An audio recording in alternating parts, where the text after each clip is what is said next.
18 చోట్ల గెలిచినటువంటి పార్టీ అధికారంలో ఉండాలా, గెలవాలా? 6 చోట్ల గెలిచినటువంటి తెలుగుదేశం పార్టీ గెలవాలా? అసలు ఏమిటి దౌర్భాగ్యం అని అడుగుతా ఉన్నా. అసలు ఏ దిశగా ఈ రాష్ట్రాన్ని మీరు తీసుకెళ్లాలని ఆలోచన చేస్తున్నారని అడుగుతా ఉన్నా. ఎందుకంటే మీరు చెప్పే మాటలకి చేసే పనులకి ఎక్కడైనా పొంతన ఉందా అని నేను అడగదలుచుకున్నా. విశాఖపట్నంలో చూసుకున్నా, గుంటూరులో చూసుకున్నా, తునిలో చూసుకున్నా, తాడిపత్రిలో చూసుకున్నా, మాచర్లో తీసుకున్నా, ఎక్కడ తీసుకున్నా కూడా సంఖ్యాపరంగా వైఎస్ఆర్ కాంగ్రెస్ పార్టీకి సంపూర్ణమైనటువంటి మెజార్టీలు ఉన్నటువంటి పరిస్థితులు ఉన్నాయి.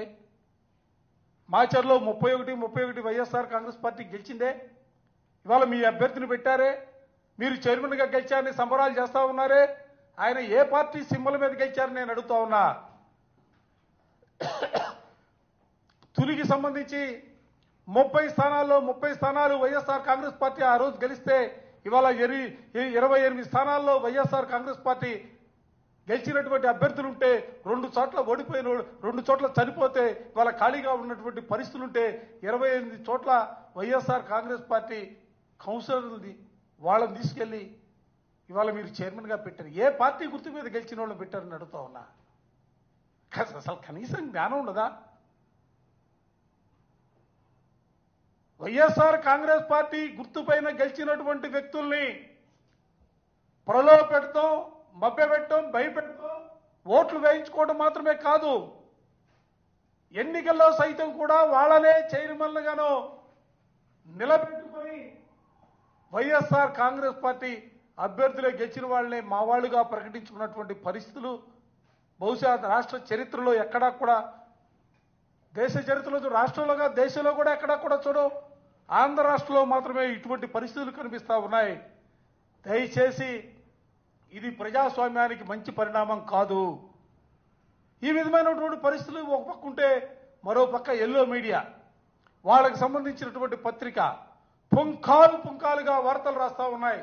అంటే వైఎస్ఆర్ కాంగ్రెస్ పార్టీలో గెలిచిన వాళ్ళకు కూడా వాళ్ళ పార్టీ బలాలుగా చూపించే ప్రక్రియలో వాళ్ళు పుంఖాలుగా వార్తలు రాసి ప్రజల్ని మభ్యపెట్టే కార్యక్రమాలు చేస్తూ ఉన్నారు. ఇవన్నీ కూడా ఈ పరిపాలన ఏ దిశగా సాగుతుందో ప్రజాస్వామ్యవాదులు, నేను ఇవాళ కోరుకునేది ప్రజాస్వామ్యవాదులందరినీ కూడా ఆలోచన చేయమని చెప్పి నేను ఈ సందర్భంగా అడుగుతా ఉన్నా. ఇంతటి దౌర్భాగ్యమైనటువంటి పరిస్థితులు బహుశా దేశంలో ఏ రాష్ట్రంలో కూడా చూసే పరిస్థితులను ఒక్క ఆంధ్ర రాష్ట్రంలోనే ఇటువంటి దౌర్భాగ్యమైనటువంటి పరిస్థితులు కనిపిస్తా ఉన్నాయి. ప్రజాస్వామ్యం కూని అవుతా ఉంది. ప్రజాస్వామ్య విలువల్ని తుంగలో తొక్కుతా ఉన్నారు. ఇటువంటి పరిణామాలు ఎల్లకాలం కూడా కొనసాగుతాయనే భావంతో మీరు ముందుకు సాగితే రానున్న కాలంలో ప్రజలే మీకు సరైనటువంటి బుద్ధి చెప్పడానికి ఇవాళ సిద్ధంగా ఉన్నారన్న అంశాన్ని కూడా ఈ సందర్భంగా మీ ద్వారా రాష్ట్ర ప్రజానికానికి చెబుతూ దొడ్డిదారులో పదవులు కైవసం చేసుకుని అదేదో కూటమి విజయంగా నిస్సిగ్గుగా ఇవాళ ప్రకటించుకుంటే అంతకంటే దౌర్భాగ్యమైనటువంటి పరిస్థితులు కూడా ఉండవన్న అంశాన్ని కూడా నేను ఈ సందర్భంగా మీ ద్వారా కూటమి నేతలకు కూడా చెప్పదలుచుకున్నా.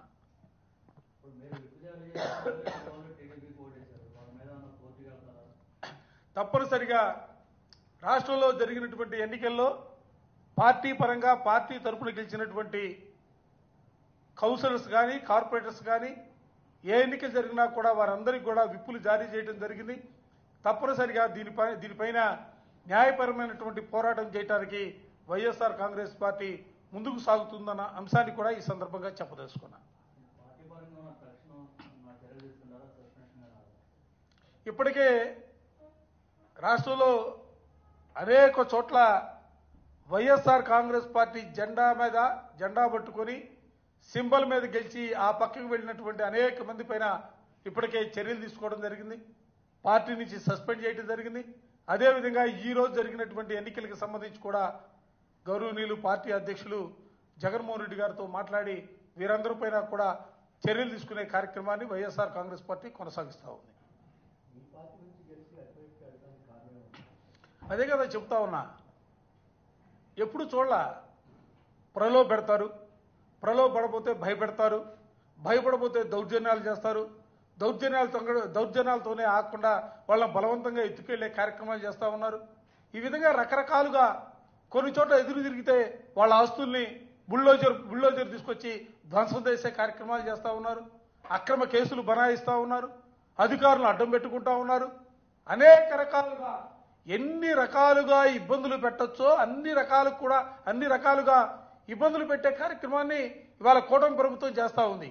అందుకే ఇది ఒక దౌర్భాగ్యమైనటువంటి పరిస్థితులుగా నేను అభివర్ణిస్తా ఉన్నా.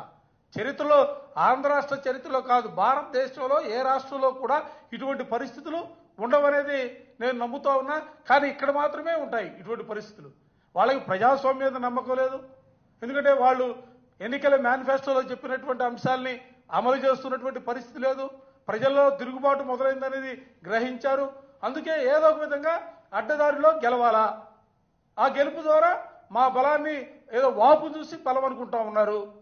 అది సమయం వచ్చినప్పుడు ప్రజలు సరైనటువంటి సమాధానం చెప్పడానికి సిద్ధంగా ఉన్నారు.